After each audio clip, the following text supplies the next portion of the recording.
Good afternoon, everybody. Welcome back to Managerial Finance A. I'll just wait until a couple of other people log in. I think we should have about 30 joining us today as we kind of continue on with our finance course. Just as a start, I know it's a little bit annoying, but if you can hear me, if I just get a couple of thumbs up that you can hear me okay. Great, thank you, Joseph and Robin. Yeah, great, Adrian, thank you. Loads of thumbs up, so we're all alive and kicking and ready to go. I'm just going to start sharing my slides with you and talk you through what we're going to look at today.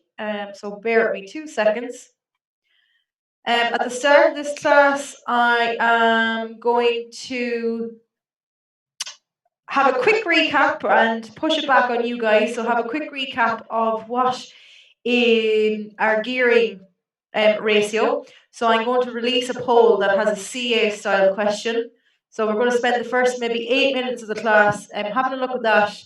I hope I've made it clear actually. Yeah, I have on my question. So I'm going to put it up, the question up on my slides and then release a poll. So if it's a case that you cannot see the poll, just let me know and I can type it into the chat what the answers are. We're going to continue on with our financial analysis. Okay, so we're going to continue on and look at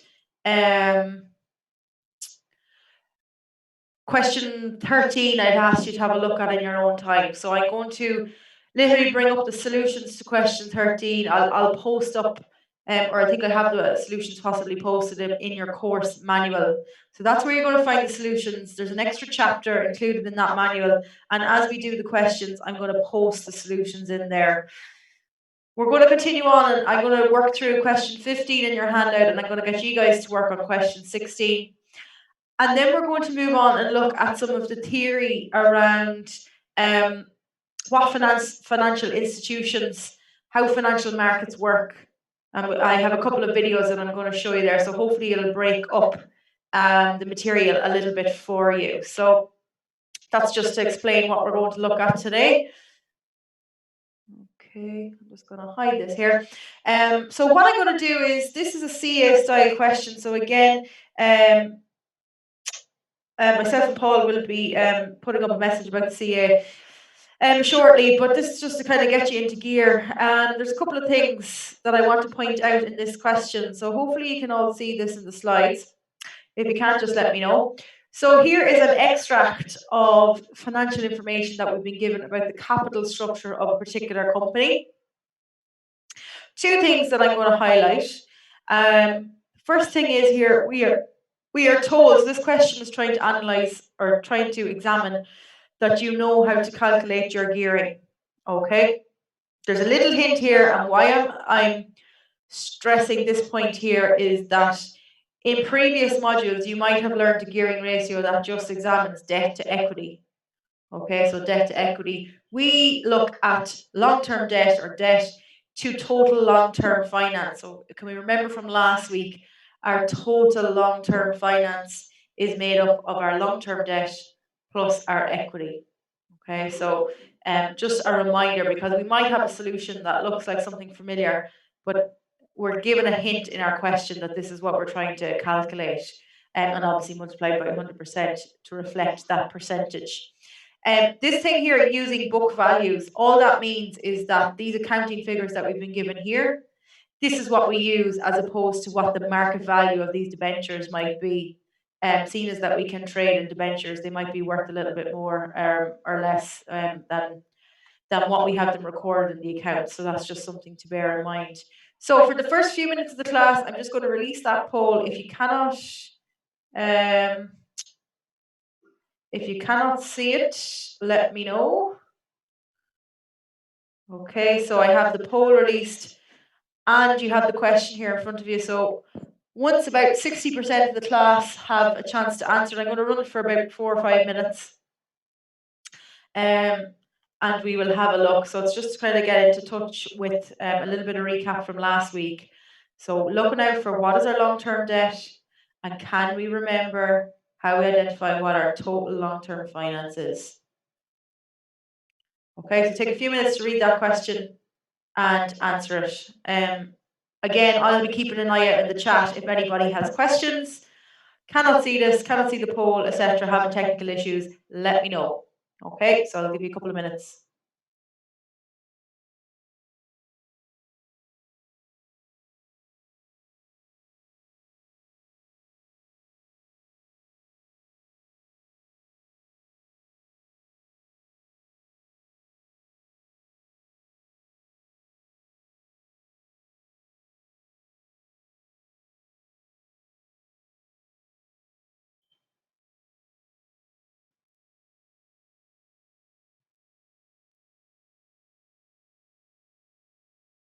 Okay, so fantastic. I have a couple of results coming in already. So we're looking for our long-term debt. So any amounts that we are due and payable by us or by the company that are due after a year. Okay, so we can have them or they're loaned to us after a year. Okay, so a couple of different answers coming in. We'll keep that running until we've about 60% of the class have had a chance to answer.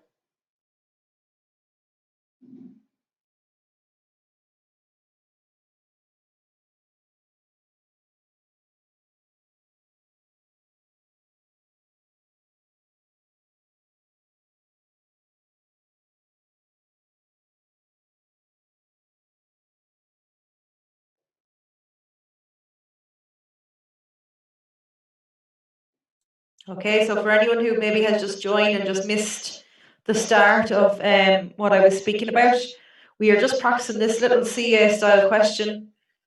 You should have a poll or access to a poll in front of you. And it's examining our gearing. And why I'm bringing it up is because it was poorly answered last year. So what is our long-term debt? Any amounts that the company has to pay or they become due and payable after a year? And what is our total long-term finance? Talked about it last week. There's a couple of different ways we can identify it. But typically we talk about long-term finance plus our equity.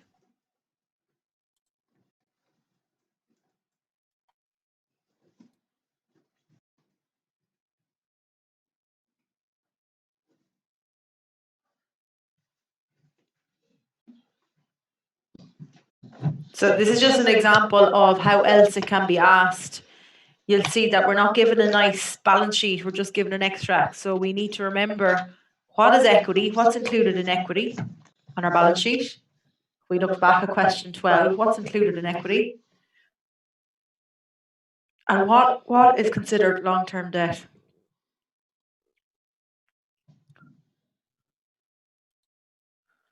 Okay, so we're almost up to about half the class have answered. There isn't a consensus for any one answer at the moment, so what I might do while the remainder of you are answering that, I'm just going to type in a couple of notes on the sheet and what you should be looking out for.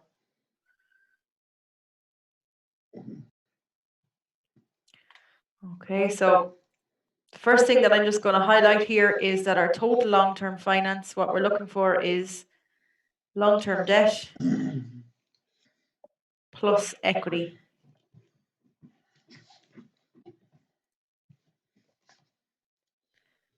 So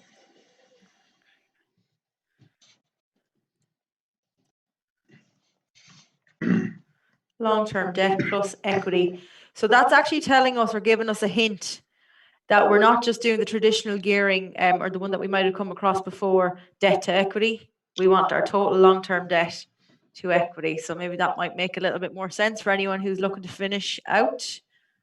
Okay, so all the answers are, I've about even answers for most of the answers so far. So maybe we're a little bit not sure how we identify what our long-term debt is and what our equity is.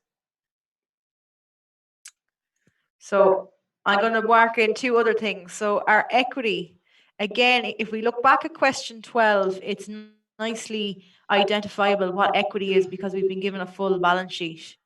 But if we aren't given a balance sheet, what we need to remember about equity is that it is made up of ordinary shares. So what they are is when the original when the company distro was set up, and shares were listed on the stock exchange, ordinary shares, shareholders purchased them at €1 each, and this was the money that was raised as a result of that. Okay, so the original ordinary share capital subscribed for that 50 million. So that is considered equity. And then we also have in equity our retained profits. So again, if we look back at question 12, we'll see retained profits are down in our equity section. All that is rolled up profits of distro. Okay, so it's maintained. We'll come to look at this as being a really important source of long-term finance. Okay, so we just have over half the class have voted, so I'm going to leave that open for another 30 seconds. If you want to make a selection or choose a choice in the next 30 seconds, and then I'm going to close the poll. Okay, so once it gets to 7 minutes.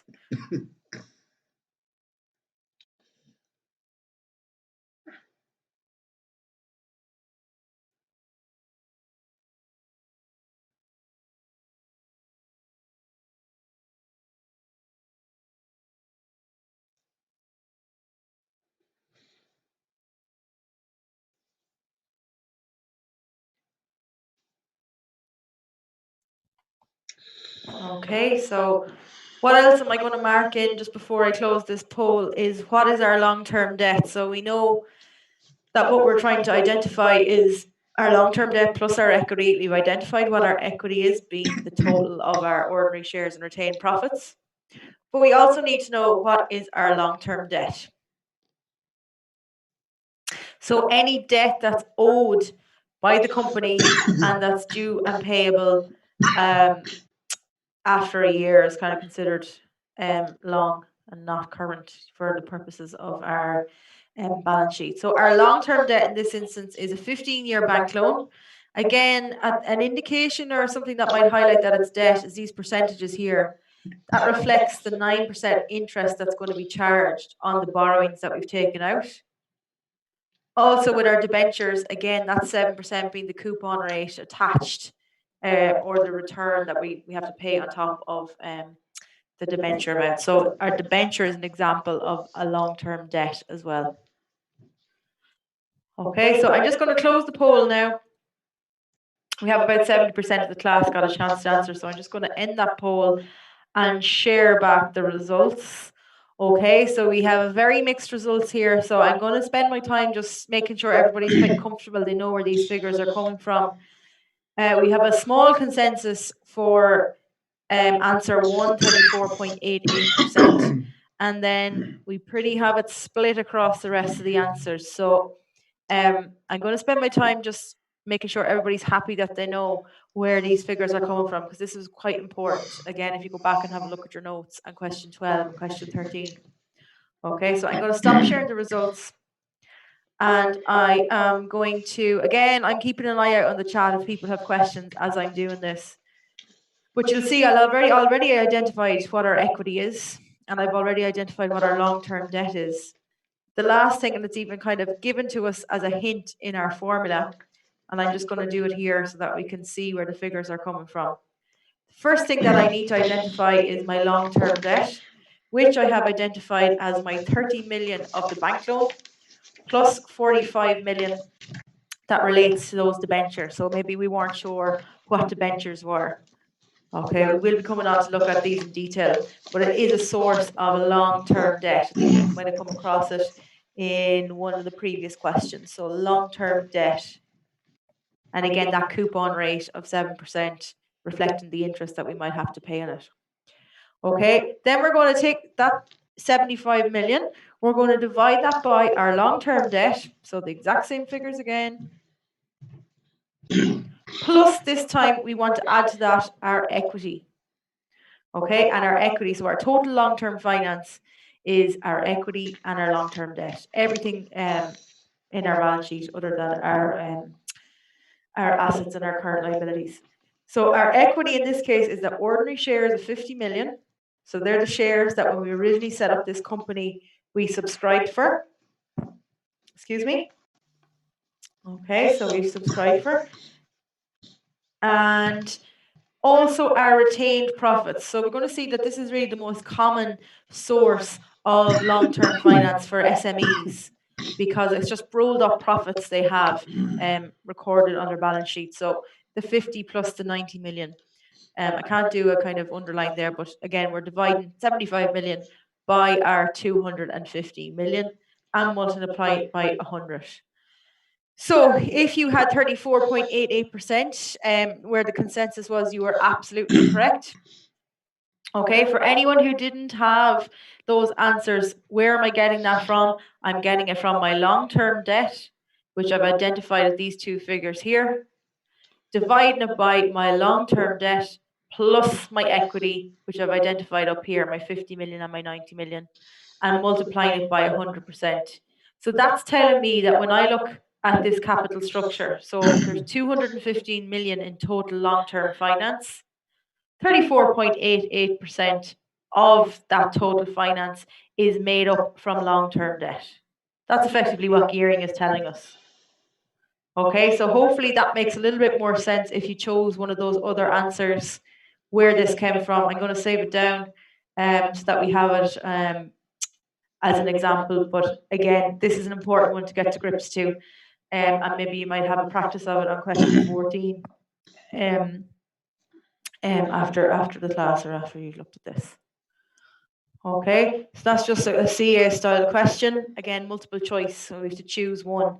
Some people might have just looked at debt to equity, and that might be one of the answers. But if we're told this piece here, this is the formula that we're supposed to use. Okay, long-term debt and equity, not just debt to equity. That's another type of gearing. Okay. Whoops. Okay, so I'll clear this off before I go on to the next one. I had asked you to have a look at question 13 in your own time. So these slides are now up on Moodle. So if you want to compare how you did against, I've just summarized all the results here. What I want to spend time in class is getting an idea of what were some of the comments that you made in relation to your analysis. So I'd asked you in the last class to look at question 13 before today. And what I want you to have a think about as I go down through these results is, what are the comments that we're going to make? Part B of the question asked for comments on the performance and position of the company, first of all, from the point of view of trade creditors.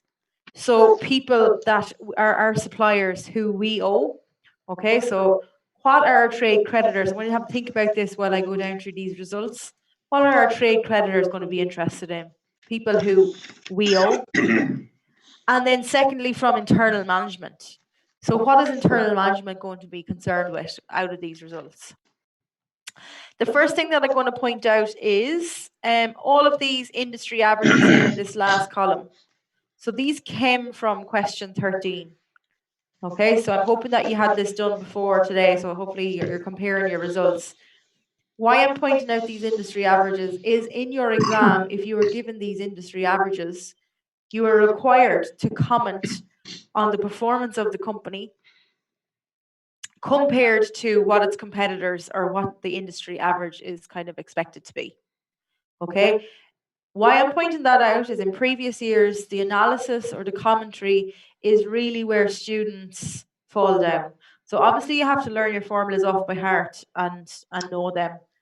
But we also need to understand what they're telling us and how we can kind of comment on the company versus what the industry kind of expected result is.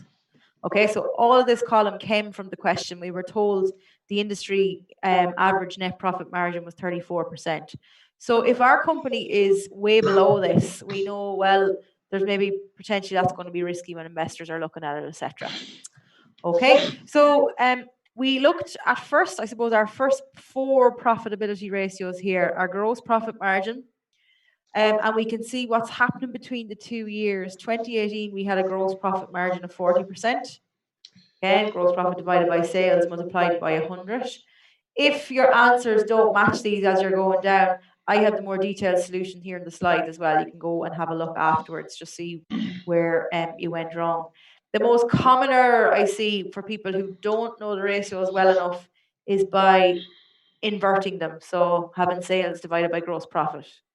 Okay, again, I can't give you any marks for that. So you have to be really clear on what your formulas are.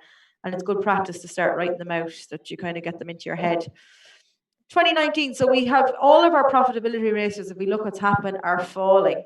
And even our net profit margin, so the percentage of profit that's left after our expenses, all the running costs of the business have been taken, has fallen well below that industry average of 34.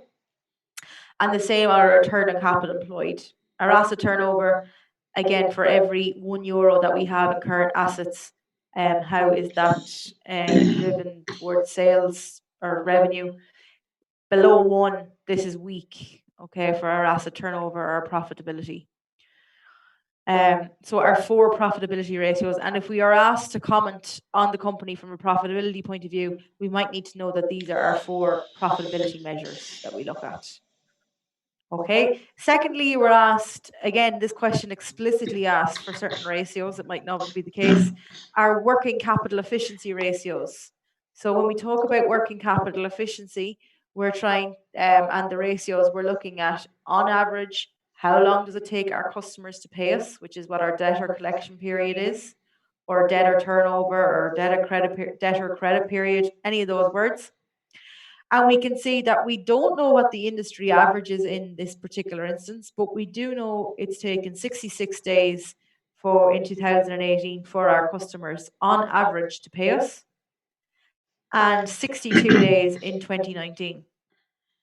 Okay, so those results are improving. So we're collecting the cash a lot earlier. But still, if you think about the standard credit period in Ireland being about 30 days, maybe, this could be improved on. Okay, if we're using 30 days as kind of a standard. Our stock turnover then, so if I'm manufacturing a product and I'm buying a piece of stock that it forms part of that product, how long on average I'm holding that piece of stock. And we said we typically want this to be short as well. It's another one of our asset ones. Here we do have the industry average. So depending on the type of company that we have and their manufacturing process, we might be able to get this figure quite low or back to zero like we would like to, because it might take particular length of time for a product to sell. It might be we might have to order things in to ensure that lead time by suppliers is met to meet our production, and there's all these various different things we have to factor in. So it's not a case in all companies that we're going to be buying stock and using it and selling the product that very same day, using it in production. So 90 days on average is what it takes our competitors, if we looked at our competitors completely. And we'll see that we're really not happy with these results here. It's taken much, much longer. You might remember the little video we looked at last week in terms of the longer this stays out, that means we have cash tied up in inventory and it can't move on to be debtors to then be cash collected. So the longer this is, the more we have to finance or fund our inventory or stock. So that might be something that we want to comment about if we're in internal management. What's going on here with our stock figures? Second, lastly, then, our financial risk. So typically, anytime we talk about cover, we're looking at how many times could we have potentially paid or covered the bill for our interest, well, when it comes to interest cover. So anything kind of above 3 is considered healthy. So we're not too concerned here, but what we are concerned in, I suppose, is that the slip that we're after falling between the 2 years, is this kind of trend going to continue? And if so, that might make investors a little bit worried in terms of our ability to pay our debts or to pay our interest on our debt that we have borrowed. So it might be just one that we might want to be concerned about, again, from an internal management perspective. Again, our financial risk, if we don't know anything about our company, about 50% is considered neutral. And like we looked in that previous CA example, what that percentage tells us is what percentage of our total finance is made up of debt. Okay, so what percentage of our total finance is made up of debt? So the higher that is, the heavier indebted we are and the more interest we have to pay, and the bigger the risk if our company flops that we have all these loans being foreclosed and we are going to be insolvent effectively. Okay, we can see that actually our position in gearing has improved between the 2 years. And when we look at the financials that we've been given, that's coming mostly from the change in our retained profits. Okay, because our ordinary share capital remained the same, but our retained profits increased, reducing down the percentage that was reflected by debt. Lastly, then we have our two liquidity ratios. So our liquidity ratios measure the ability to repay debts. Okay, our ability to repay debts as they fall due, for an indication of our ability to pay our debts as they fall due. So our industry averages, and really these are our typical results. So our current ratio, our current assets divided by our current liabilities. So how many assets do I have to liabilities? How many assets do I have to liabilities? How many assets do I have to liabilities? And typically we want 2:1 so that if our one liability comes calling, we have at least two assets that we can try and quickly convert into cash to pay it. Okay, so these two being trying to be liquid. Our current ratio then, so we can see in 2018 we were a little bit below the industry average, but our liquidity has improved. So who's going to be interested in that? Have a think about that for the next question that I'm going to pose to you. Who's going to be interested in our ability to repay? The second and last of our ratios that we were given there was our acid test ratio. Again, it's exactly the same as our current ratio, except this time we're ignoring the value of slow moving stocks.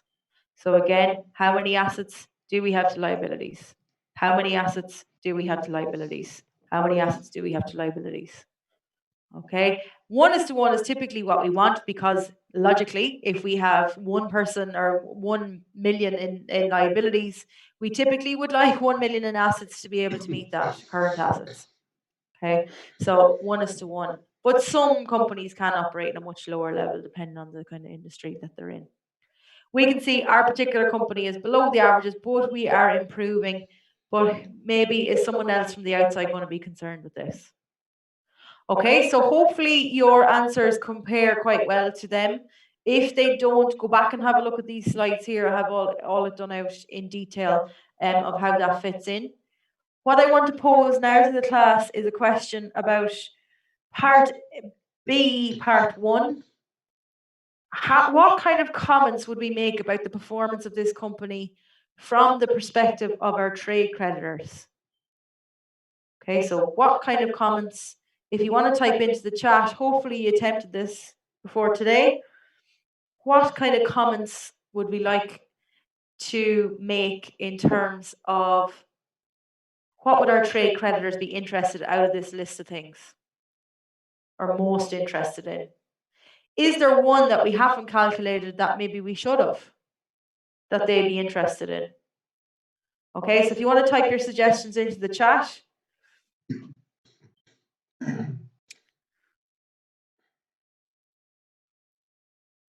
Okay, so what kind of comments would we make in relation to our trade creditors? What ratios there are they interested in?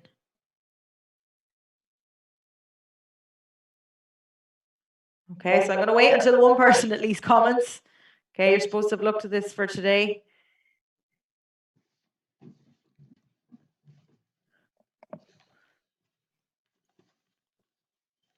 Yeah, brilliant, Nicola. Our liquidity. Yeah, brilliant. So Adrian, net profit margin, we might be interested in profits. Okay. So thank you, Fiona. So our current and asset test ratio. And there's another one that we haven't calculated that our trade creditors might be interested in.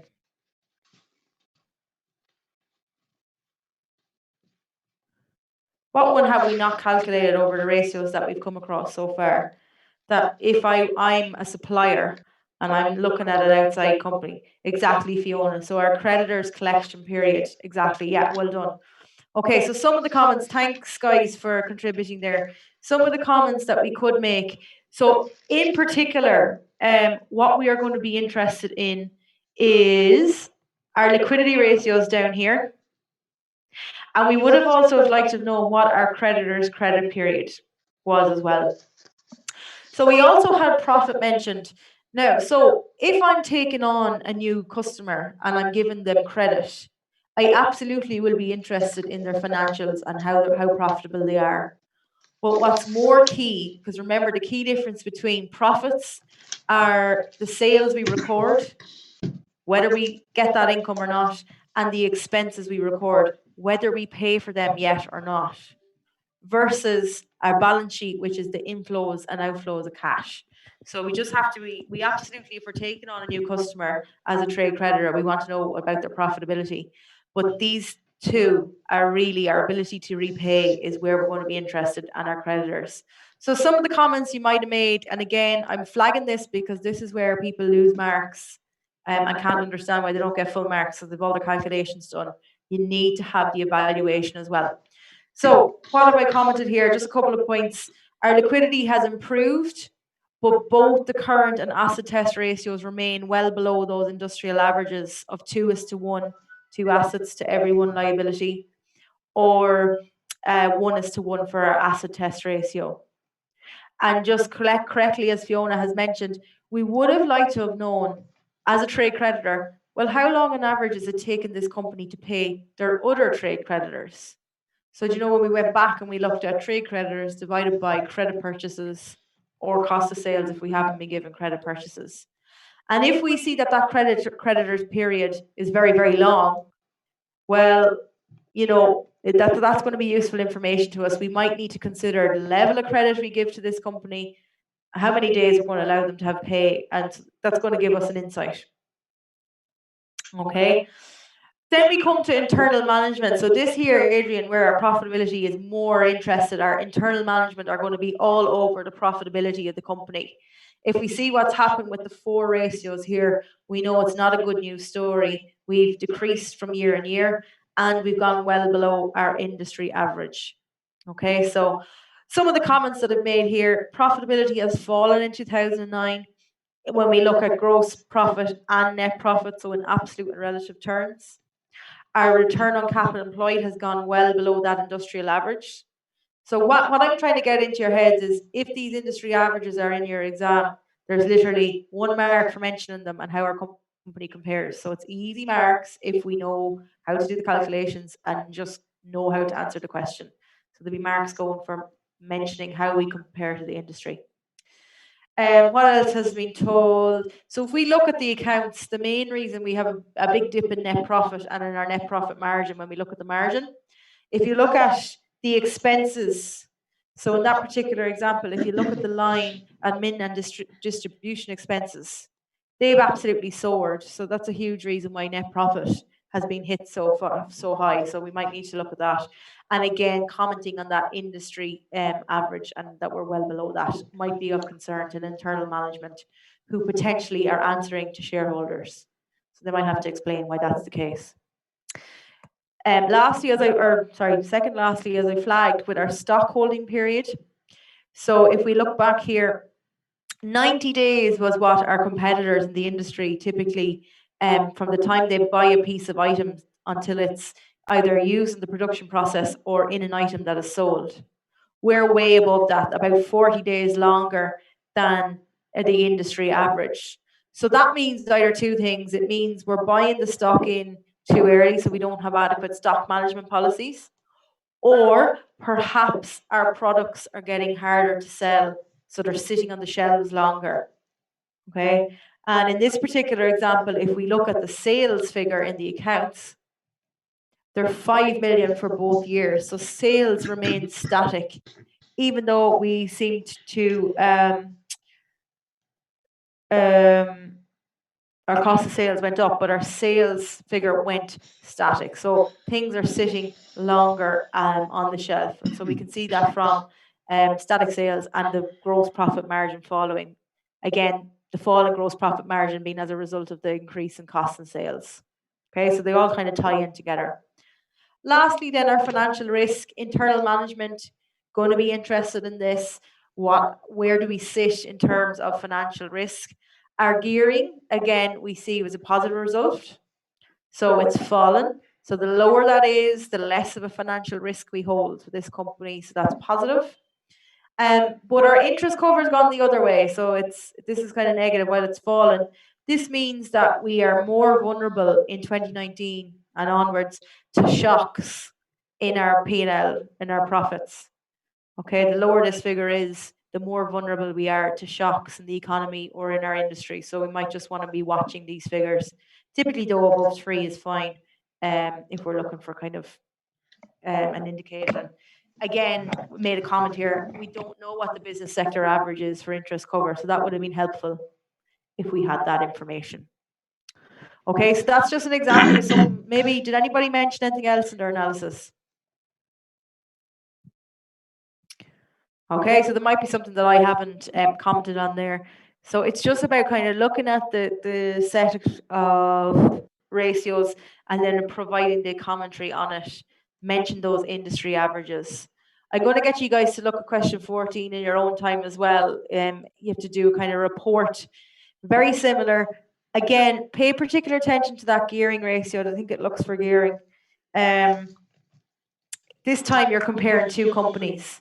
So maybe that's a little bit easier to get your head around. If we have two different companies, which one are we going to choose rather than looking at 2 different years? So M&N Limited, and I'll stick up the solutions to them so that you can have a look. Okay, I'm going to move on. And I'm going to move on to question 15 because I'm conscious, as always, of the time. So question 15. You might remember in week 1, I talked about financial objectives, these smart, specific, measurable goals that a company has to set, that a company sets in order to inform, I suppose, the direction or the way that it operates. And we talked about those financial objectives having to be easily measurable so that we can identify whether they've been met or not. So here is an example of 3 financial objectives that this company TZ PLC has set for the following financial year. Sorry. Okay, so TZ PLC, question 15 is on page 21 of your manual. And sorry, I forgot to actually share the manual if there's anybody who doesn't have it.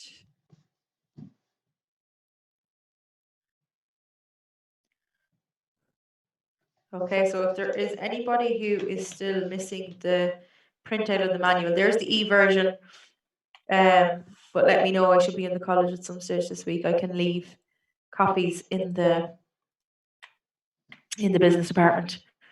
Okay, so page 50 or page 21, question 15 on your handout. That's what I'm going to look at. So I'm going to walk you through this example, and then I am going to get you to have a look at question 16. Yeah, and I have a little poll there to measure that. So we'll spend a little bit of time on that. Okay, so the financial objectives, we have 3 there. Have the financial objectives been met? So I'm just going to jump and share my notepad and how I'm going to do this one. Okay, so hopefully you can all see that okay.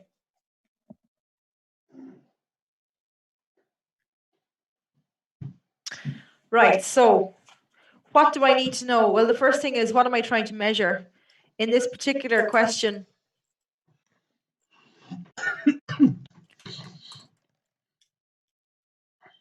question 15, and it's on page 21. There's 3 kind of key objectives that we want to measure or see whether this company met. The first one is we want to increase sales revenue by at least 7%.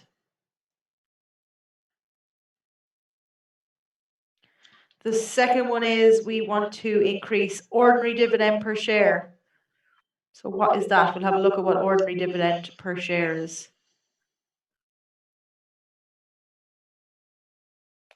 Okay, by at least 7%. And then thirdly, we want to achieve a net profit margin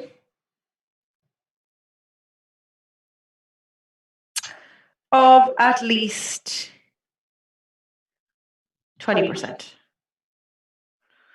Okay, so they're the 3 things that we have to say. Has the company met these objectives? So we've 1, 2, 3.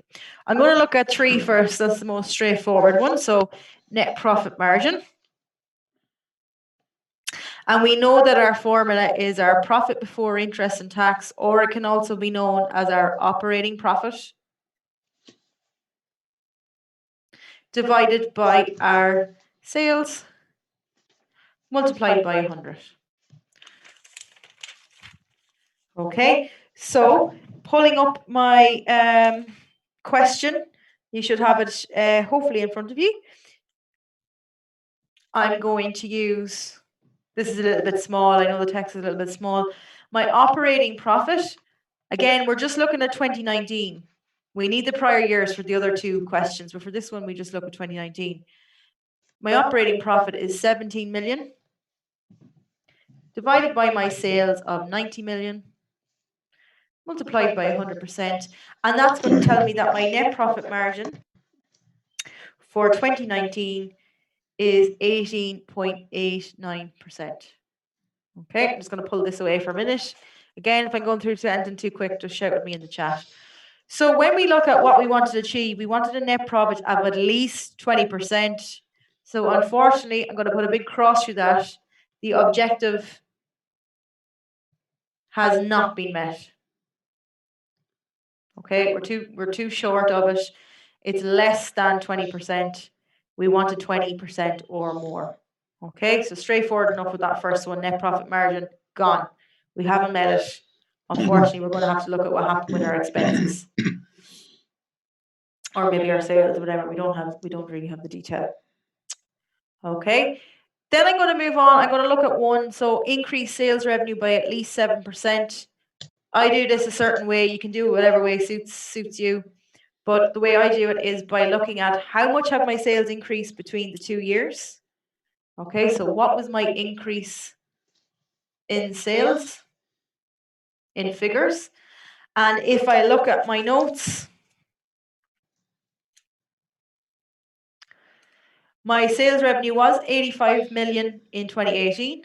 It was 90 million in 2019. So the increase in euro value is a 5 million euro increase. So my 90 million less my 85 million. And to express that as a percentage, I'm going to express it over the previous year's sales and multiply by 100.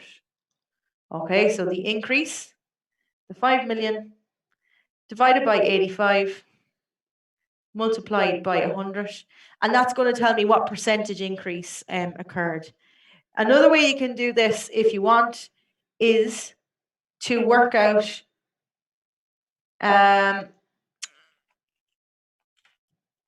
if we look at the question, you could work out what 7% of 85 million is, and then work out if the 5 million was higher or lower than that, if you wanted to do it that way as well. Okay, this is the way I've done it, my solutions. Okay, so the increase in sales in euro divided by, these are coming from my 2018 sales figures, multiplied by 100. Okay, so a 5.88% increase. We wanted at least 7%, so unfortunately, we also have not met that objective. So again, objective not met. And just make sure you read them, because a couple of students last year calculated this correctly and then said objective met, even though it hadn't been. So that made me kind of query, did they understand what they were doing? So just kind of read what it's asking. Okay, the last one that we're going to look at is our ordinary dividend per share. So another way of looking at what ordinary dividend per share is if I owned one share in the company, how much of the total dividend that was paid in a year would I be entitled to? Okay, so ordinary dividend per share, it's not really a formula per se. It's more, if I owned one share in the company, how much of the dividend would I have been paid? So we'll look at how we do that. Okay, again, stop me if I'm going too fast. Dividend per share. Whoops. So first I'm going to have to look at 2019 and then 2018. So what I'm going to, or how I'm going to calculate my dividend per share is by identifying the dividend paid divided by the number of ordinary shares in issue. Okay, dividend paid divided by the number of ordinary shares in issue. So where am I going to get that information? So again, I'm going to flick back here. My ordinary dividend payable, so I have the details for 2018, 3.2 million was paid in a dividend. In 2019, 5.9 million was paid. Okay, so I'm going to say my dividend paid for 2018 was 3.2 million. And for 2019, it was 5.9 million. Okay, and I need to divide that by the number of ordinary shares in issue. So again, go to page 22. At the very top of page 22, you'll see we've been given the extract. Sorry, just whatever way that printed. Okay, top of page 22, the number of ordinary shares in 2019 was 50 million, and the number of ordinary shares in 2018 was 30 million. Okay, so again, we're going to talk about why there's this increase in shares throughout 1 year. We're going to see some of the reasons how that might occur as we continue on with some long-term sources of finance. Okay, so I have 50 million ordinary shares in 2019, 30 million in 2018. So that's going to leave me with a dividend per share, or what I'd get paid if I owned one share in the company, of 0.067 cent. Okay, so I'm going to 4 decimals because it's cent and it's so small, it's going to make an impact on my result. Not much to call home about if you only owned one share in this company. It wouldn't be worth sending out the check. And then 0.118 cent per share. Again, maybe perhaps someone has a large holding in this. So again, to work out our increase, what we're going to do is look at how much has it increased between the 2 years, displaying it over the previous year's results. Okay, so the increase is going to be my 11 cent less my 10 cent. Again, I'm going to 4 decimals, which was an increase of 0. Bear with me 2 seconds. So 0.1180 minus 0.1067, not 113. Okay, so that's how much more was paid per share. Again, minimal. But to work out our percentage increase, I'm going to take that figure, 0.0113, divided by the previous year's dividend per share.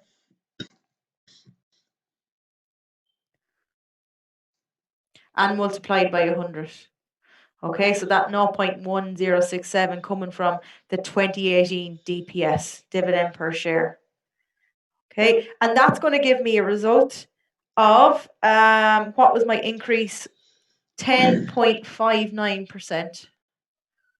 Okay, so the increase, the difference between 2019's DPS and 2018's DPS. Okay, that's the actual increase.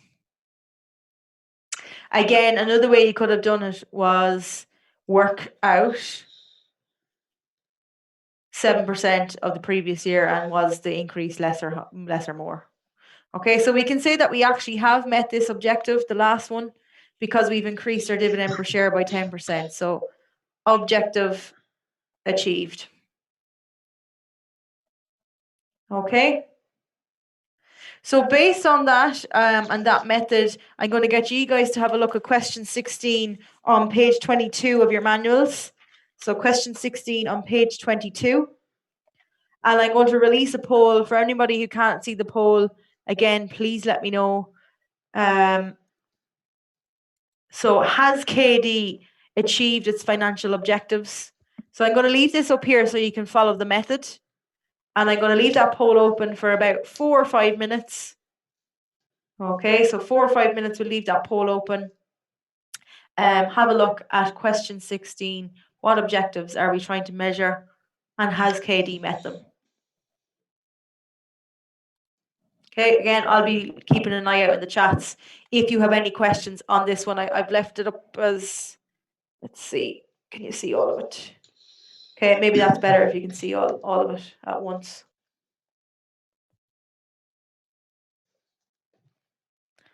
Okay, next you're going to be getting a shot at my dog. sitting behind me. But hopefully you can read that. That's big enough. Okay, so I'll be keeping an eye out on the chats. I'm just going to mute myself for the moment and give you time to read that and give it a go. Question 16, page 22.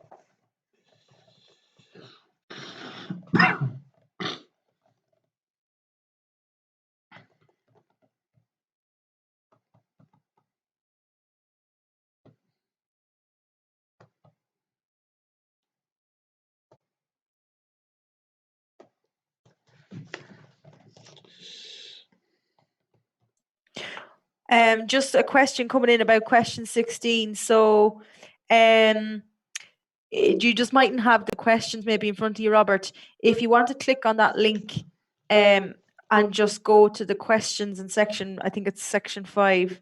It's another question. It's looking for. It is actually the same sales revenue increase of 7%. Yeah, no worries. So it's kind of similar, except we're looking this time about gross profit margin. Oh, I always forget to say this. So you'll notice, thanks for reminding me now, Robert, and I've looked at it, okay? So you'll see in question 16, gross profit isn't obvious, okay? But what that question is expecting you to identify is an accounting, I suppose that sales revenue less your cost of sales is gross profit. Okay, so question 16, you might think that you don't have gross profit, but you do. You just have to calculate it using sales less cost of sales. That's always what gross profit is. Okay, any other questions while that's running, just let me know. I'll be keeping an eye out.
Okay, so I just have about less than 10% of the class have answered it so far. So I'm going to let it run for another 2 minutes. Again, if you can't see that poll or you're not sure, type into the chat because I just don't have visibility if people are struggling. So I really need you to let me know. Otherwise, I just keep going, okay? So let it run for another 2 minutes and I'll keep an eye out on the chat.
Okay, so I've about a quarter of the class have answered so far. So I'm going to, just in the interest of time, I'm going to close the poll in the next kind of 40 seconds. So if you want to start getting in your answers, again, please flag to me if you can't see the polls. I know some people were having problems with that in other classes. Okay, so I'm going to close it now in the next 30 seconds. We have a couple of different answers coming in. So maybe we took a guess, or maybe we're not 100% sure of the method. So that's fine too. I'm going to be going down through it again. Okay, so I'm going to close the poll there now, so you won't be able to vote anymore, and I'm going to share back the results with you guys. Okay, and there's a consensus coming for one of the answers that, yes, KD has achieved this. I'm just going to start getting ready to do this answer in respect of sales increase and gross profit margin, but not in respect of profit before tax. Okay, so if we get this down a little bit further. Okay, a couple of different answers then, all of them, Katie met none of its targets, maybe achieved all of its targets, and then maybe it did in sales increase. So I'm going to stop sharing the results for the moment. So remember what answer you had, and think about it when I go down through the solution here. Did you have the right one or not? So I'm going to stop sharing that, and I'm going to close this. And we're going to have a look at question 16. Again, like I did the last time, I'm just going to highlight the 3 key things that we were trying to measure. Spare me 2 seconds now till I get sorted. Okay, so what did we want to do? So increase sales revenue. And again, at least 7%. So kind of like the last one. 2, we had increase profit before tax. Profit before tax, so PBT, by at least 7%. I'm just going to copy that. And then lastly, we wanted a gross profit margin of at least 30%. Yeah, it was 30%. Okay, so I'm going to look at number 3 first. I think that's the easiest one, even though there was a little trick in it that we would have had to have known. What does gross profit, how do we calculate that? So gross profit is the same thing as revenue or sales minus cost of sales. That's what our gross profit is after all our cost of sales has been taken away from sales. I'm just going to write, you know what I mean when I say revenue or sales revenue. Okay, so our gross profit then for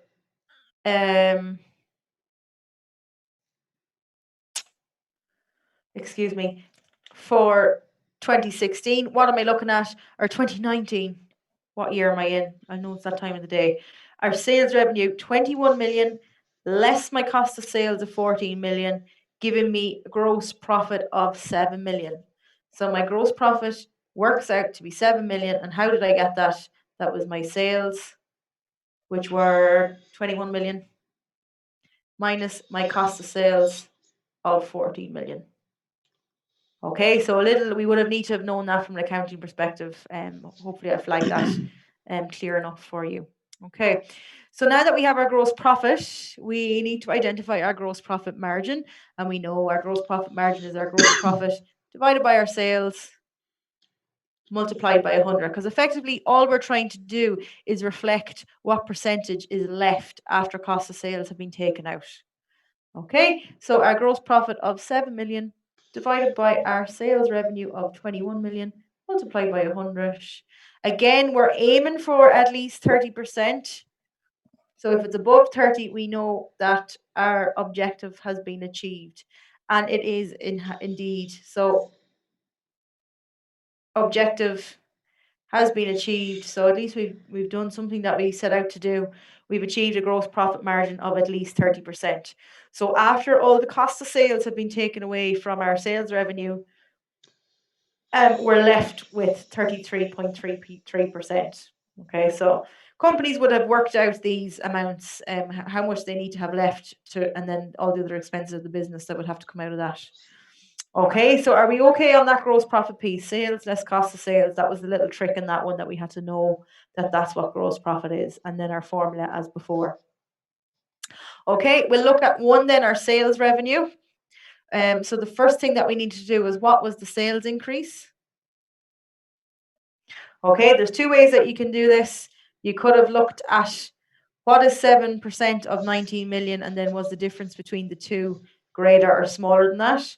Or the way I do it is, I look at the difference between the 2 years and put it over the previous year. Sorry, you'll see that I've scrolled all over it. So my sales increase is 2 million. Okay, so I had 21 million in 2019, less 19 million in 2018. Okay, my sales increase. And to express that as a percentage, I'm going to take that 2 million, the actual sales increase, and put it over 2018 sales. Okay, so 19 million multiplied by 100 to give me, or to express that as a percentage increase. And I'll see that I've increased my sales by 10.53%. Okay, again, another way you could have done it was your 7% of your 19 million, and was 2 million smaller or larger than that. Okay, so we wanted to increase by at least 7. We've hit 10, so fantastic. We have achieved that objective. Okay, we've grown it more than we expected to. It's more than 7%. Okay, so we have reached the targets for 1 and 3, but what about our increase in profit before tax? So the first thing that we have to do is, what is our increase in euro terms? And again, we'll jump to, nobody can see these, okay?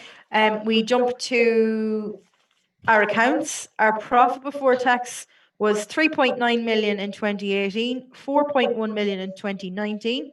So we have an increase of 0.2 million.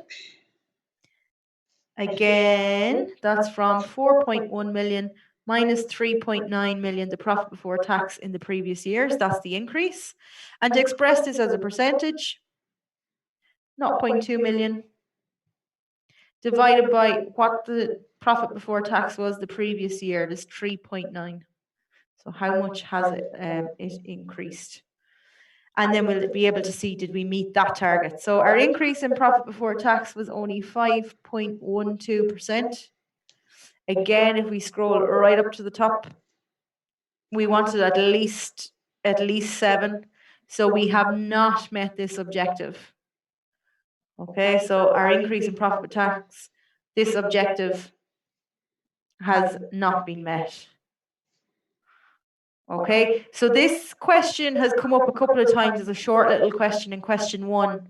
You wouldn't be asked to do all 3 of them because it's only 6 marks. You might be only asked to do 2 or something like that.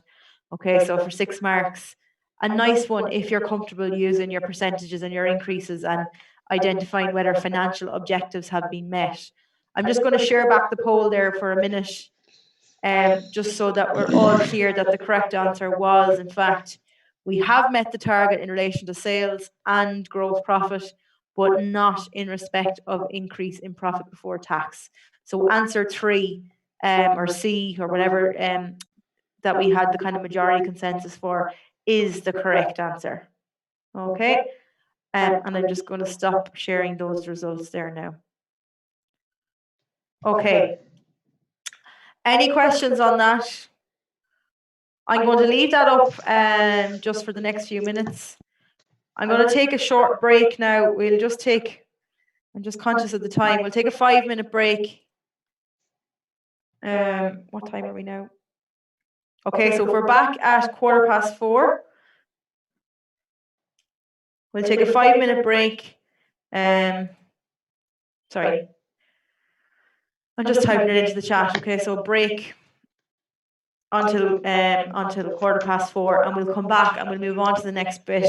Hopefully it won't be too bad. I've mixed it up with a little bit of videos.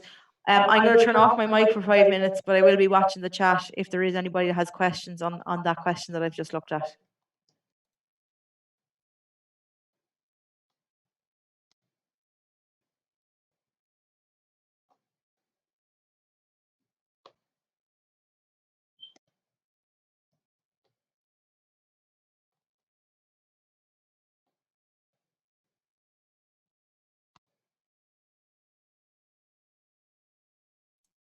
Hi, Neve. That's a really good question that you've just asked.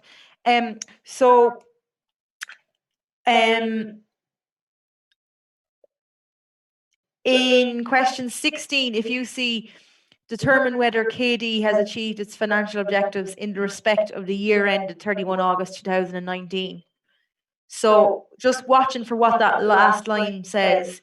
It's typically the newest year that we're doing. Just watch for what the last line says. The same with question 15.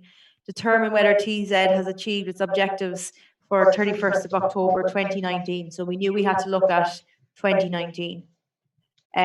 We're given the comparative so we can see the increase, but that's a really good question. Just watching out for what it asks at the bottom. Okay, so thanks for that question.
Okay, I'm going to get started back up again, guys. I just hope you had a quick little break away from the computer.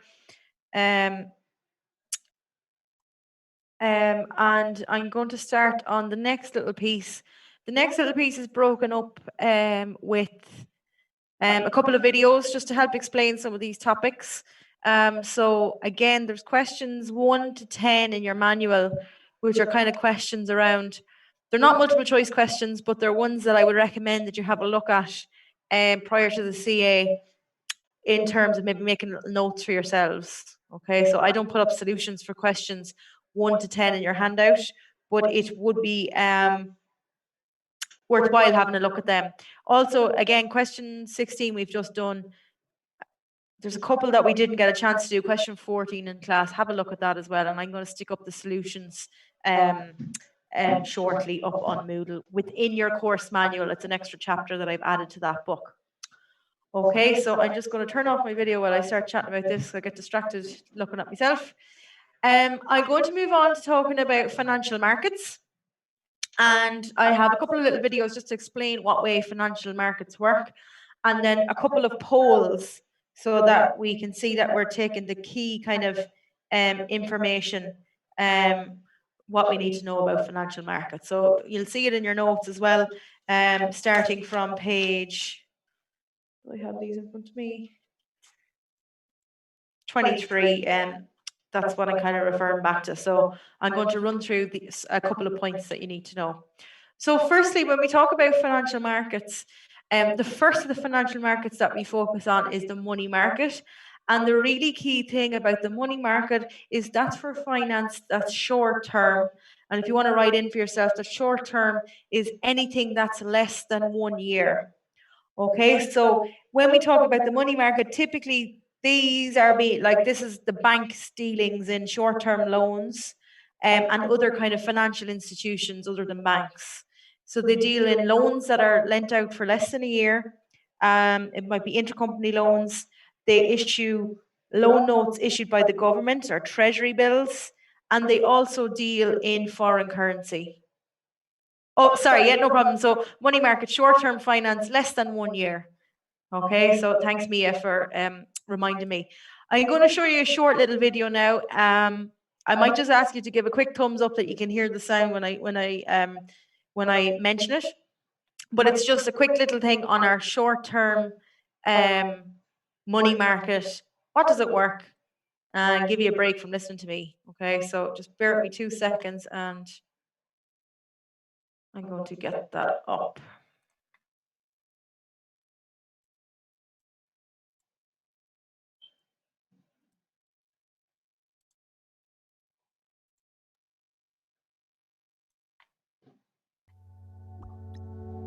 Innovate by name. We innovate by...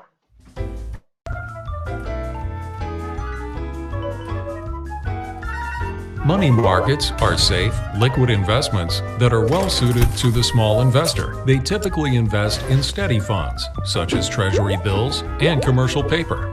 George is a recent college graduate who wants to save up for a trip to Europe in 12 months. Because his time horizon is short, he chooses to invest his savings in a money market fund. Money market funds are short-term, so funds are invested for a limited period of time. Treasury funds and commercial paper funds last an average of 1 year or less and 270 days, respectively. If George needs his money from one of these accounts before the investment time has ended, many money market funds offer the option of selling the fund, usually for a smaller profit than if the money had stayed in the account until the term ended. Opening a money market account is as simple as opening a savings account with a few differences. The account usually requires a minimum balance to open and be maintained at, and you must leave your money in the account for a specific time period. While money market funds do not yield a huge return, they boast higher interest rates than most savings accounts and are more convenient for short-term investors.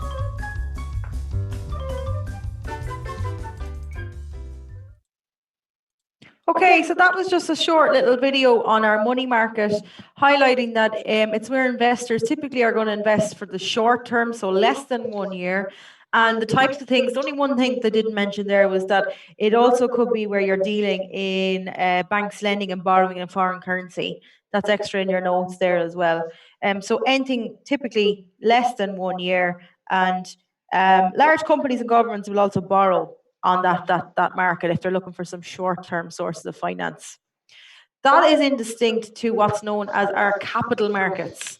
So if it's a case that we're dealing with any finance that's going to be, or we're going to invest for longer than a year, or we're looking for money that we want to borrow for longer than a year, the capital markets is where we're going to trade in our long-term finance. So typically anything longer than 1 year. And this is where our shares, so our ordinary shares, are dealt with in the capital market.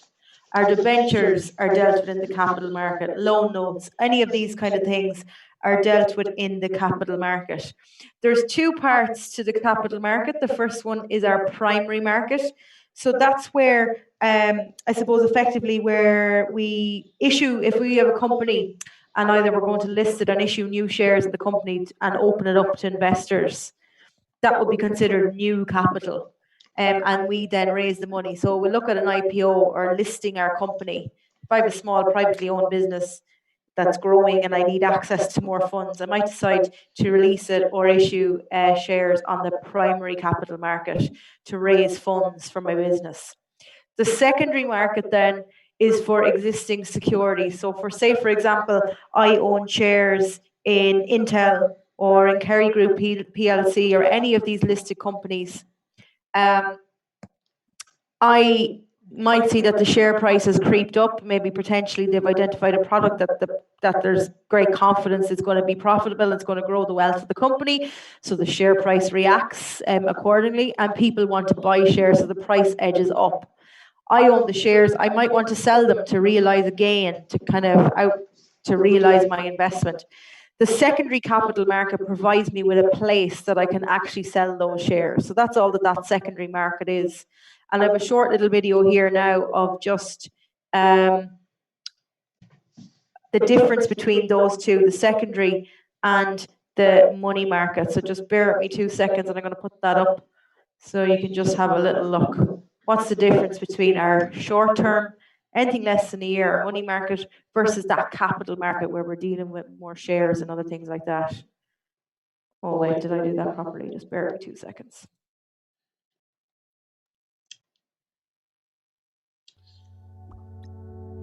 Innovate by name.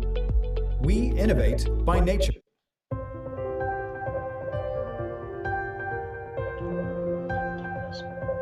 Financial instruments with high liquidity and short maturities, typically a year or less, trade in money markets.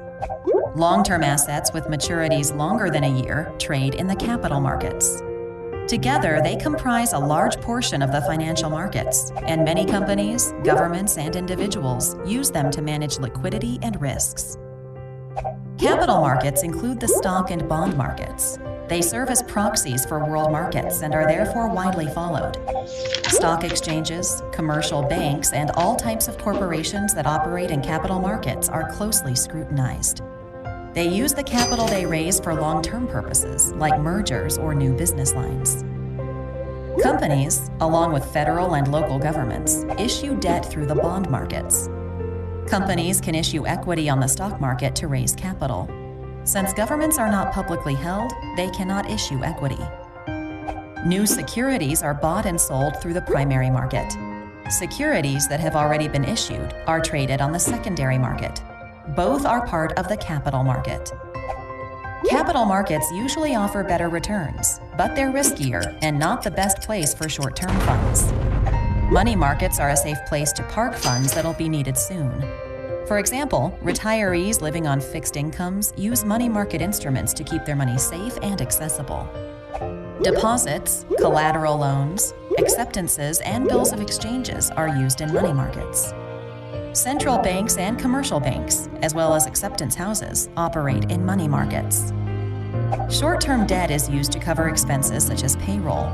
Companies and governments use money markets to maintain the right amount of daily liquidity they need, without putting too much money into investments that will yield smaller returns.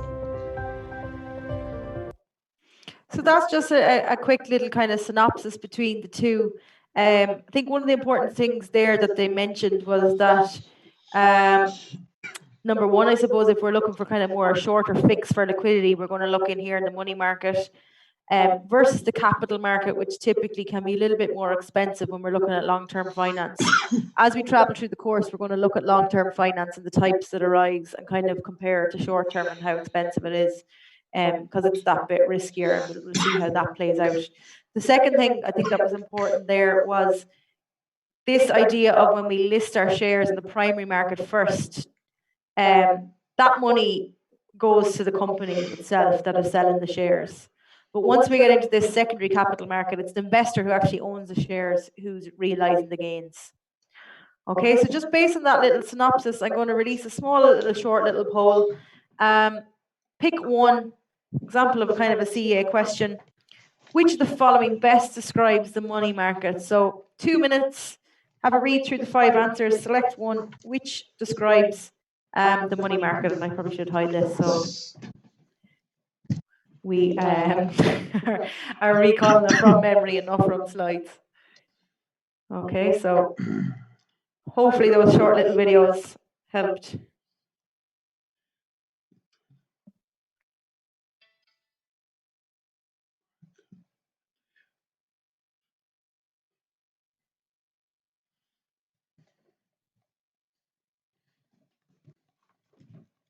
Okay, so just give it a minute, or sorry, 30 seconds more. Just put in your vote. What do we think the money market?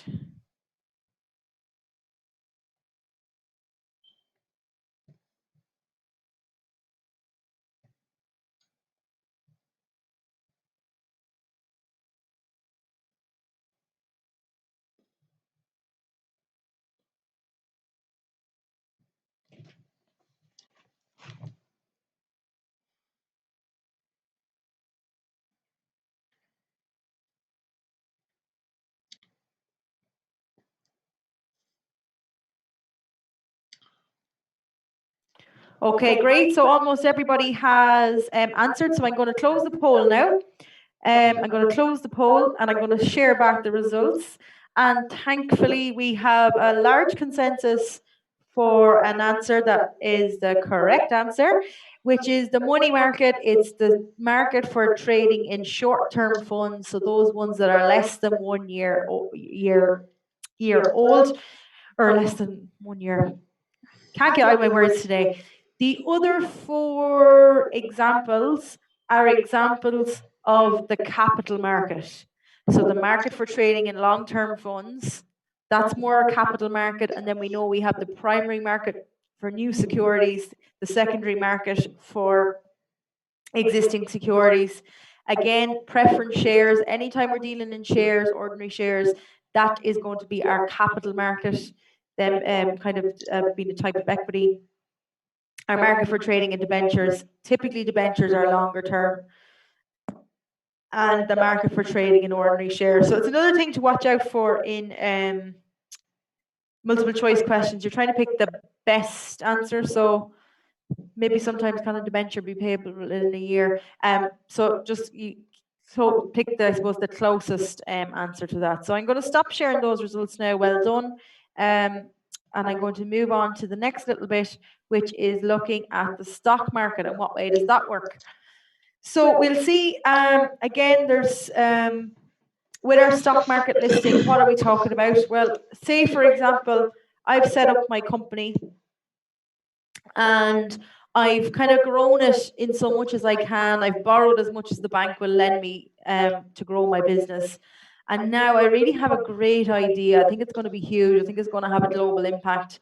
So I need access to lots and lots of cash to make that idea a reality, or to grow my company at the pace that I think it should, to get in ahead of the competition. So what I potentially might do is list my company on the stock exchange.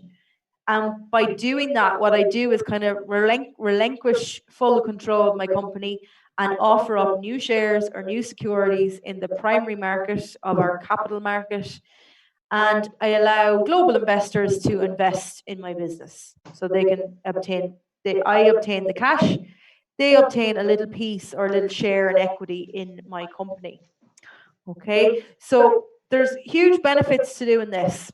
And a couple that have been on the slide, there's a couple more that aren't. Okay, so what are the advantages? The main, or excuse me, the main thing here is that we have a wider access to finance.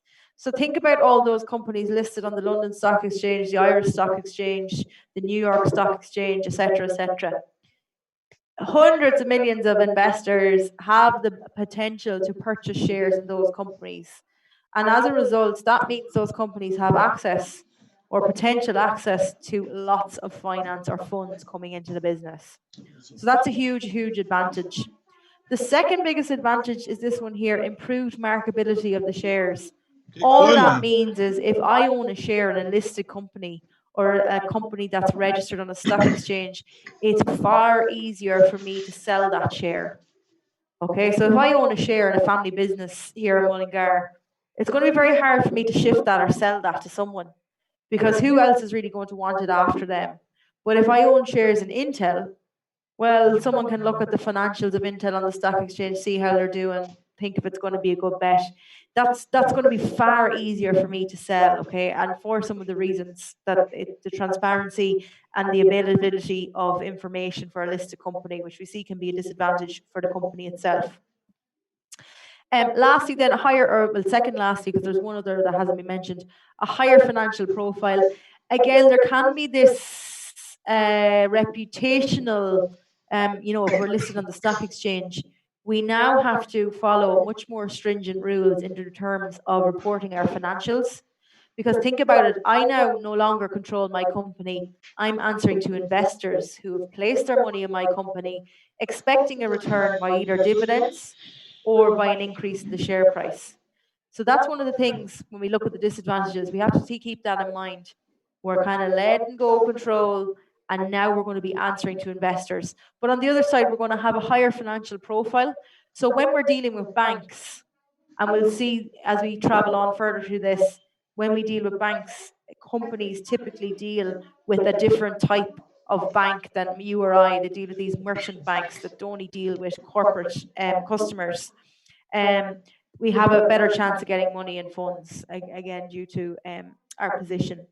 Lastly, what's not mentioned there is about valuation. So we're going to look at a short video of how the stock market actually works. But once we have our company listed on the stock exchange, we should have a relatively good idea. The market will kind of give us an indication of what the demand for the shares are, and that will in turn influence the price. So if we have loads of people wanting to purchase shares in my company, the share price is going to shoot up, and we'll have a look at what way that works. The disadvantages, so again, not everybody is running out to put their shares in the stock exchange. One of the major drawbacks, I think potentially the second major drawback, but your substantial cost involved. So it's going to cost a lot in terms of professional fees, preparing the company for an IPO. Again, I'm using my favorite film again, Wolf of Wall Street. You remember that they were bringing that Steve Madden company to the stock exchange. So all the fees that were involved in getting that company listed, there's a whole process that goes behind it, and shares need to be underwritten, and there's commissions. So we need to be of a relative size to be thinking about this. Once we are on the stock exchange, there's very strict rules, because again, we're going to be the public needs to kind of know some information if they're going to be investing in us. So there's very strict rules. We lose a little bit of secrecy about our company in terms of now we have to publish certain things that we mightn't have done before, because we have to have these kind of reporting requirements. I think one of the key disadvantages here is the loss of control, and now we are answering to investors. Okay, so if you think of Steve Jobs and Apple. So he started off his company in his house, in his garage, and he controlled every single decision. He was notoriously a control freak about how his company was operated. And obviously his company had such a great idea that obviously was going to have a global impact.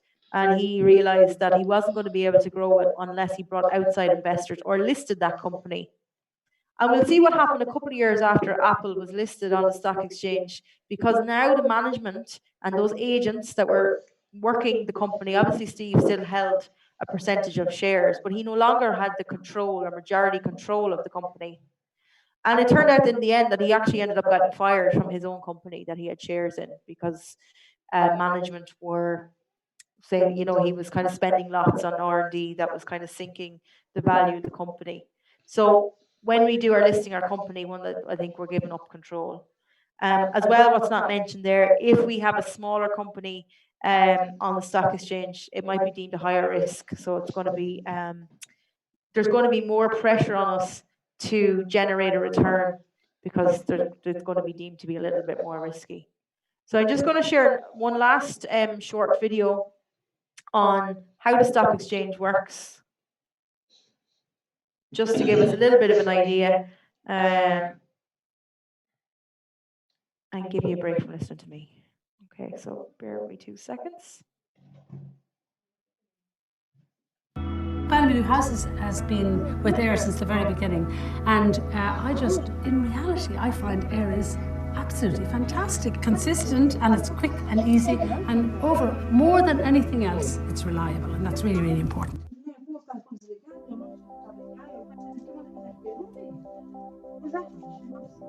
When you buy a stock, you buy a piece of a company.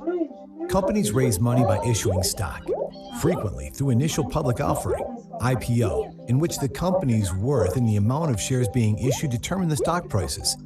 Investors hoping to make money buy stocks in companies they believe will succeed. A company uses money from an IPO to grow, but once its stock trades on the open market, such as the New York Stock Exchange, the issuing company no longer receives funds from trades. The company only receives profits from the IPO. Out on the secondary market, the stock's price fluctuates as the company's perceived value changes over time. Generally, stocks rise in value, but predicting their movements is very difficult. Many investors buy baskets of stock and hold them long-term to take advantage of the growth over time, opting not to worry about daily fluctuations. This is called diversification. Mature and established companies pay their stockholders dividends, which are cuts of the company's profits. Increases or decreases in a stock's value are separate from dividends. Every stock transaction requires a buyer and a seller. When prices decrease, sellers are more aggressive because they're willing to sell at a lower price. Prices will fall until they reach a point where buyers are willing to become aggressive and buy. Investors sell stock to lock in profits or to avoid losing money if the stock is declining, or if they believe it's about to. The number of stocks that exchange hands daily is called volume. Stocks with higher volume are more attractive because they're easier to buy and sell. Market makers are required to buy and sell stocks that don't interest other investors. Okay, so just a little insight into how that works with the stock market, just to kind of give you a bit of context.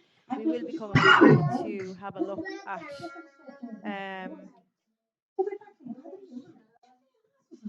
no, we probably won't actually, sorry. But questions 1 to 10, there's a couple of questions there about kind of what are the advantages of putting our market on the stock market. Sorry, we will be looking at in terms of sources of finance. So how can we raise money? And one of the things we can do is place new shares and do a rights issue. So we will kind of come back on it. Okay, the last thing that we're going to look at today is the treasury function, and I'm going to skip just the text and I'm going to talk around this graph here. Again, this graph is on page 25 of your notes if you're trying to kind of write in on top of your notes. And I'm going to talk about the treasury function. Okay, so typically the treasury function or treasury management, a treasury function exists in most large businesses. In most larger kind of commercial organizations, there will be a separate treasury department. And what these guys do, or what this team does, or maybe it might be just a person, is that they are the key contact or the key person that manages the financial relationships with stakeholders in the company. Okay, so for example, these guys are going to be the key contact for developing relationships with the banks, because a part of their job is going to be making sure that we're getting the cheapest source of finance, making sure that we're getting good deals in terms of money that we borrow. So that kind of idea with the relationship between typically the banks can also be any other financial stakeholders the company come across. We'll have a look at maybe suppliers, customers. what kind of functions they do. So I'm going to point out, or I'm going to talk through a couple of the functions or the main functions. Porque eles têm que resolver os problemas. Firstly, the banking relationships. So again, in companies I've worked with, for example, company I worked for that was trying to develop wind farms. Um, Obviously, very, very capital rich projects that we need lots and lots of money in order to make, because typically with wind farms, you don't make a profit for the first kind of 10 years. You're not kind of making a profit back because you have to borrow so much money. The upfront costs are huge in developing these wind farms. So a key kind of part of the job the treasurer had was negotiating with the banks, Mas kind of quem é o giving them all sábio? the information they needed to assess what Realmente, risk the quem é o company sábio was in agora? terms of paying back those O large problema não loans. é o We were talking sábio. hundreds of millions. O problema é que você está vendo Um, os filhos. Você tem que Trying confrontar to é go around the eles. different banks to get the best rates, because we also have to be thinking about how much that finance is going to cost us. Um, and negotiating whether any assets were going to have to be put up as security. So if we're borrowing 200 million, what are the bank going to want to make sure that their risk is minimized in case we can't pay them back? So all that goes on between the treasurer or the treasury management team and the banking relationship. So that's a really key area. A second area here are debt management. So I just want you to write beside that, or note that when I talk about debt management here, I'm talking Isso aí about pode muito the bem money reversar a that the Vanessa e o Paulo. company owes to either Muito banks bem. or financial institutions. Bom, eles sabiam de tudo. Okay, so when I talk Pode about sim debt ser eles. management, I'm talking about the money that the Não, bank mas isso conversa dentro de casa, os company owes meninos to the escutam. bank or any other financial Pode sim. institutions or intercompany. Eles I'm not conversam dentro de talking casa, about if conversam. we have trade creditors necessarily. That's kind of an accounts payable role. If we want, if we owe money to trade creditors. And I'm not talking about collecting debts from customers. That would be more É, porque kind o of sábio também accounts mostra. receivable function. Our treasury management is trying to deal with the key kind of areas with the bank and paying back banks. So it kind of ties in really to banking Mas isso é relationships a hora here. deles conversar. Falar assim, agora que é hora de você Okay. mostrar que A você não third é kind of isso key aí. area, debt management, and where I would have worked with treasurers here is that there are certain tax deductions and tax rules that we have to be aware of, restrictions, when we are paying back interest on debt to the bank. Okay, so there are kind of complex tax rules there. So that's Isso não é ruim, where irmão. tax and finance and treasury would overlap.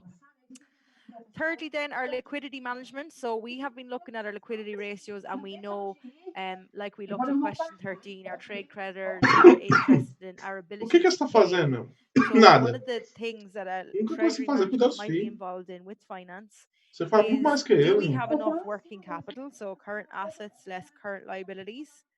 And if we don't, where are we going to get the funds? So are we going to use short-term sources of finance, credit cards, extend trade credit, short-term loans, or are we going to take out long-term loans or raise money by way of equity some way? So again, our business can be as profitable as anything, but if we do not have the cash or the liquidity to pay bills as they fall due, it's effectively going to close and go bankrupt. So liquidity management really, really important. É, And they sai will não. also manage how much cash the business will hold at any one time. So Põe that na kind of mochila de baixo. comes into our cash as well.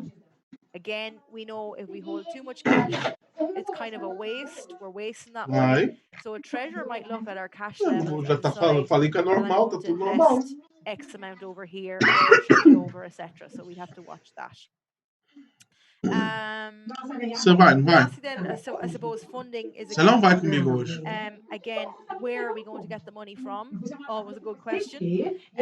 Vai ser 6 So horas. he'd need to know, or he or she, I'm being very sexist, he or she would need to know what types of funding are available to our types of company. We're going to go on and look at this in topic 2.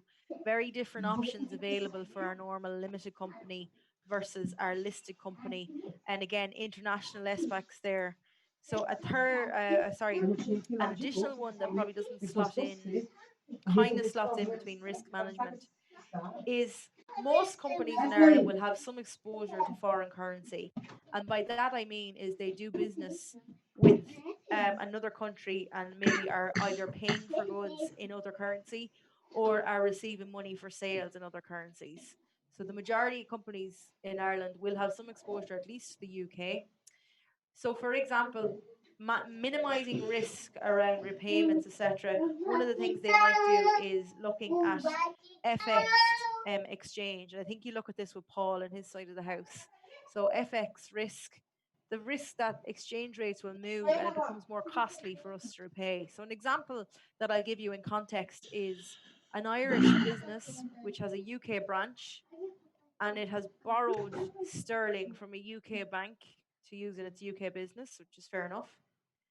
But then time passes on and the UK business no longer is profitable. So now we are having to pay the sterling loan in euro.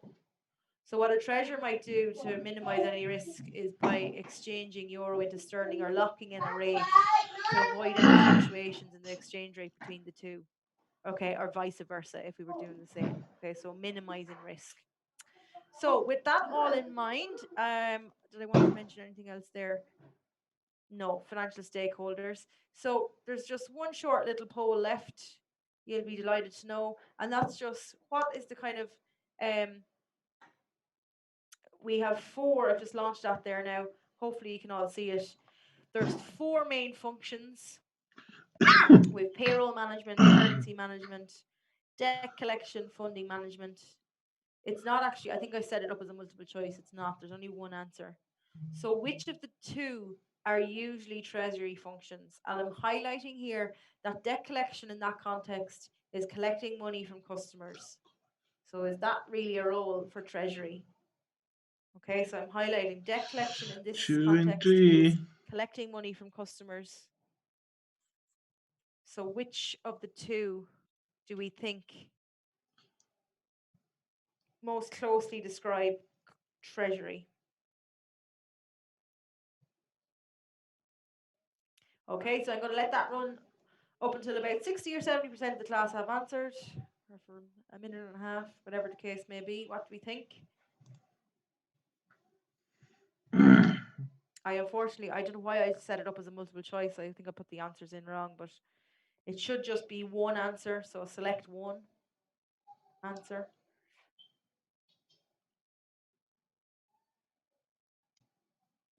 Okay, so just going to let that run for another 30 seconds. Which of the two do we think, based on what we've just talked about with treasury, is a treasury function? Okay, a variety of different answers coming in.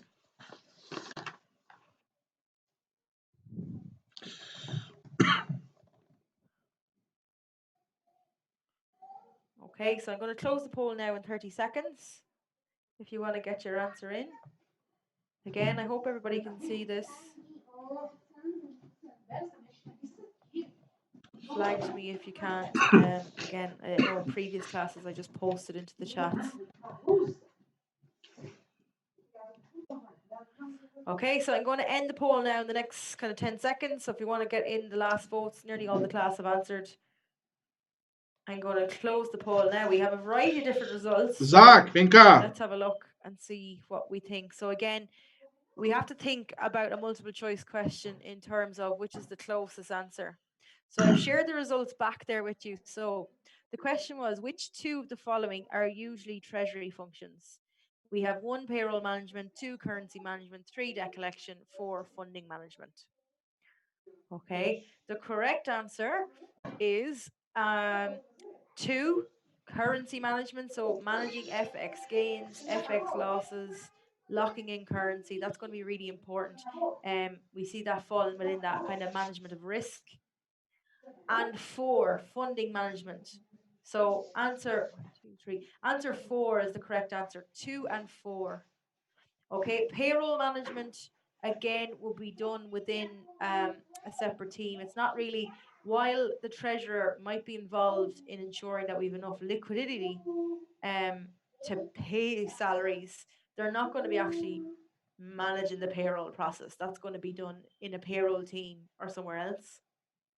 And the debt collection, which might be one that put you off, debt collection here, remember that we're another function of treasury is debt management, but that debt management is the money that we owe to the banks.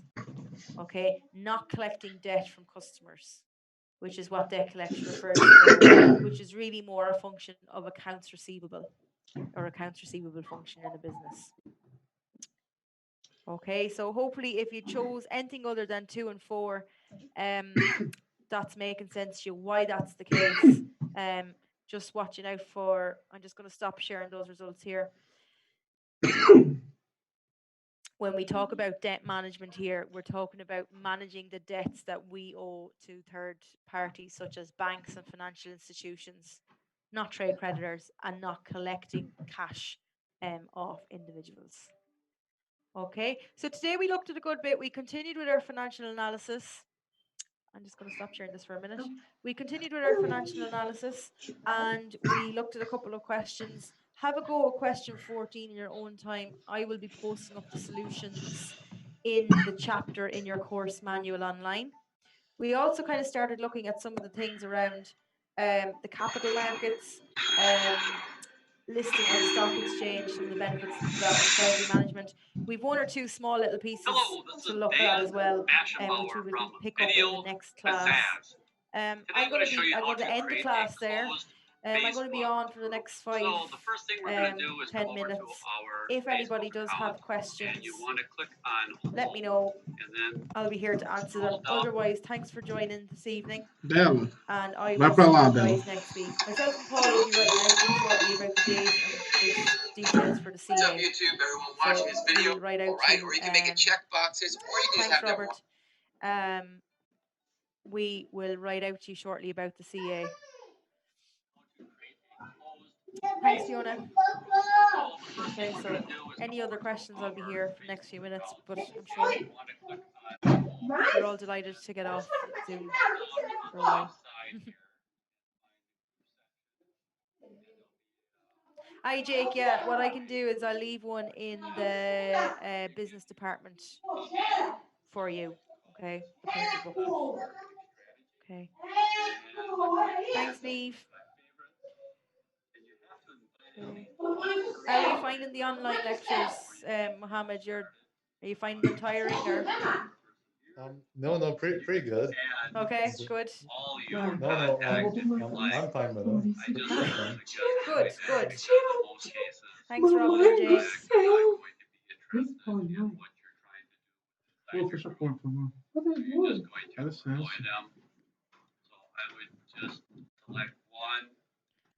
Okay, so if there are no other questions from anyone that's left. And then you have a choice here. Have a public group, closed group, or a secret I'll group. finish up the meeting, I'm so not you're free going to to go. select public because I don't want everybody in